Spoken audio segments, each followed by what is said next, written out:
countries. Same starting line in 1990. Same Soviet factories. Same GDP per capita around $1,600. Same economic structure. 35 years later, one became 3x wealthier than the other two.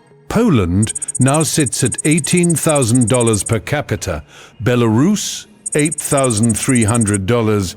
Ukraine, $5,000. This isn't luck. This is what happens when institutional choices diverge, and the data reveals exactly which reforms actually work. Poland, Ukraine, Belarus. 1990. Three nations standing at nearly identical economic positions. Poland's GDP per capita, $1,707. Ukraine, $1,564. Belarus, $1,707. Within margin of error, the same. All three inherited Soviet industrial bases, steel mills, machinery factories, chemical plants, similar populations, comparable education levels. No obvious advantages on paper, but here's what makes this fascinating. By 2005, the divergence is staggering. Poland multiplied its per capita GDP by 10.5x. Belarus managed 4.9x. Ukraine barely tripled. And that's before factoring in the 22 invasions' catastrophic impact. Three runners at the starting line, same fitness level. The 35-year race revealed who trained and who didn't. So what happened? The answer isn't geography, it's not resources. It's not even work ethic. It's institutional choices. The decisions each country made about property rights, rule of law, and market structure. Poland built competitive markets backed by strong courts and external accountability through EU integration. Ukraine suffered institutional capture by oligarchs who prevented those same reforms. Belarus, state control without competition or innovation incentives. Think about that. Three nations with identical potential in 1990. One builds institutions that multiply wealth. One gets trapped by corruption. One stagnates under authoritarian economics. The GDP numbers are the outcome, but the institutions, those are the mechanism. And understanding that mechanism explains not just this race, but why some nations transform while others remain stuck. Let's start with the winner. Poland didn't just reform, it shocked. The government chose what economists called shock therapy. Rapid privatization of state enterprises. But here's what gets missed in the typical telling. Poland didn't just unleash capitalism, it built the institutions first. Independent courts, property rights protection, corporate governance rules, then privatization, not the reverse. Grzegorz Wolko, Poland's deputy prime minister during the reforms, said it clearly. Poland's success came from institutional reform, not just market liberalization. Rule of law and EU framework mattered more than raw capitalism. The numbers prove it. By 2004, EU accession year, Poland's GDP per capita had already tripled. Then EU membership unlocked the accelerator. 187 billion euros in structural funds, foreign direct investment flooding in at $20 plus billion annually by the 2020s. Manufacturing supply chains integrated with Germany. Polish factory workers saw it firsthand. One automotive sector worker described the shift. Improved wages, job security, access to Western markets transforming working conditions. Real wages tripled between 2004 and 2025. Pension security improved. Factories became suppliers to German and French manufacturers instead of producing Soviet-era equipment nobody wanted. By 2005, Poland became the EU's sixth largest economy by GDP. $18,000 plus per capita, a 10.5x increase from 1990. But, and this matters, Poland combined state capacity with competitive markets, strong regulatory institutions, public investment in education and infrastructure, not pure laissez-faire, not state monopolies either, a hybrid model. That combination, it's what Ukraine failed to build, and the cost of that failure is devastating. Ukraine should have matched Poland. Same industrial base in 1990, same human capital, same geographic positioning between Europe and Russia. Instead, the economy contracted 60% in the 1990s. What went wrong? Oligarchic capture.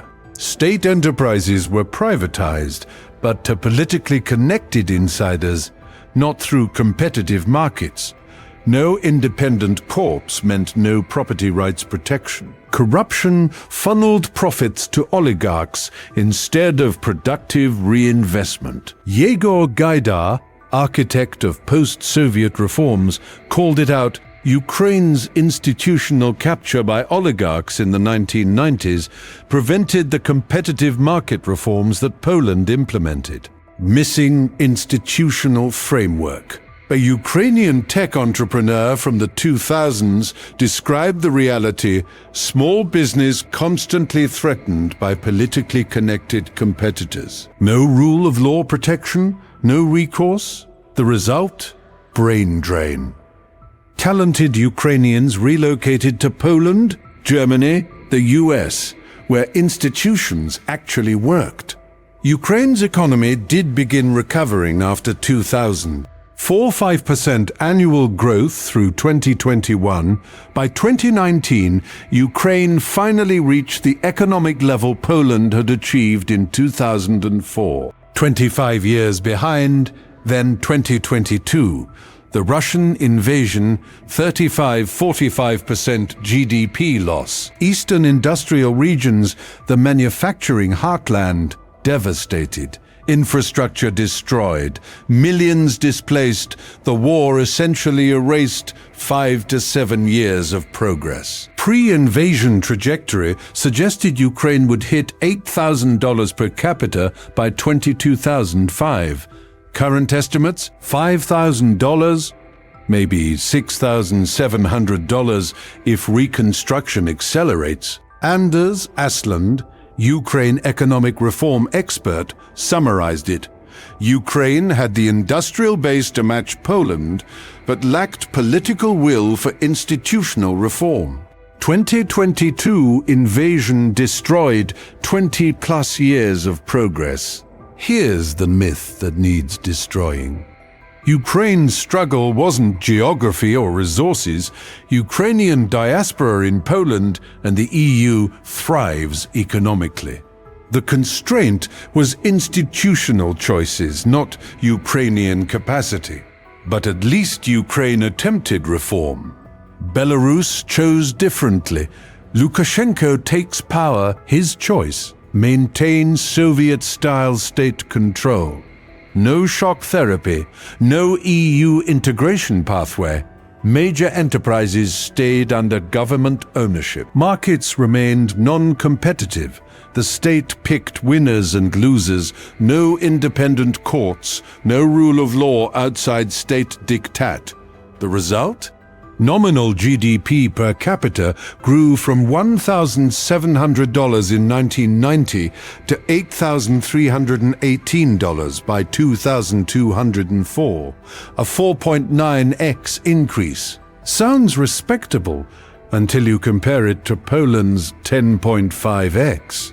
PPP-adjusted figures reveal more. Belarus shows $33,010 compared to Poland's $40,000 plus. Lower real purchasing power, despite official numbers. Why? State monopolies suppress competition, limited innovation. Economic dependence on Russian energy subsidies. A Belarusian state enterprise worker captured the stagnation factory produces Soviet-era equipment with same methods. No investment in technology. Wages lag regional averages. That worker isn't lazy. Belarusian engineers and workers who relocate to Poland or the EU succeed immediately. The constraint isn't cultural, it's policy. State control without market mechanisms creates what economists call the stagnation trap. The economy survives through subsidies but generates minimal innovation. No incentive to improve efficiency, no competition to force better products. No foreign investment because property rights aren't protected. Belarus maintained GDP growth around 2% annually, just enough to avoid collapse.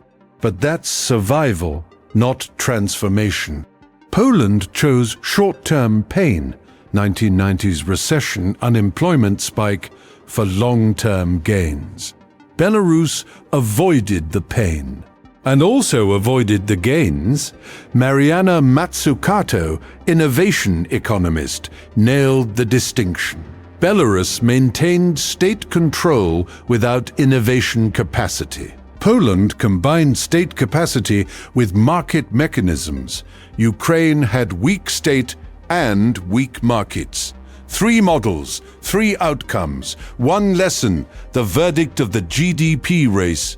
Poland wins. Decisively. Not because of luck, not because of Western favoritism, because of institutional quality. Poland built competitive markets backed by rule of law and EU accountability. The EU funding was an accelerator, not the cause. Poland's 1990-1992 reforms, before EU membership, already distinguished it from Ukraine and Belarus. The institutions attracted the investment, not the reverse. Ukraine suffered institutional capture, weak state capacity, and weak markets. Oligarchs prevented the reforms that would have threatened their control. The 2022 invasion compounded institutional weakness with physical destruction. Belarus chose state control without competition or accountability. Result: stagnation, a trap that's difficult to escape without regime change. Short-term trajectories. Poland continues 2.5–3.5% annual growth, converging toward Western European living standards. Ukraine, if ceasefire achieved, could see 7–8% catch-up growth through reconstruction, according to IMF projections. Belarus? Continued 2% stagnation absent major policy shift. Medium to long term, Poland reaches full EU convergence by 2030, likely $50,000 plus per capita. Ukraine's potential EU membership pathway 2030 could unlock similar integration benefits Poland received, reaching $15,000, $20,000 per capita. Belarus remains dependent on Russian subsidies with questionable sustainability. The lesson extends beyond these 3 countries. Economic destiny isn't fixed. Choices about institutions and policy are paramount. Poland proved transformation is possible. Ukraine's diaspora proves the constraint is institutional, not cultural. Belarus proves state capacity alone, without markets, generates stagnation. For policymakers, investors, or anyone analyzing development, institutions first. Markets and capital flow to institutional quality, not the reverse. If this institutional deep dive revealed something you hadn't considered about economic transformation, there's a follow-up coming that might surprise you even more. Next, we're analyzing why some EU member states still lag Poland despite earlier entry. The institutional factors there challenge everything conventional development economics assumes. Subscribe to Economics Edge so you don't miss it.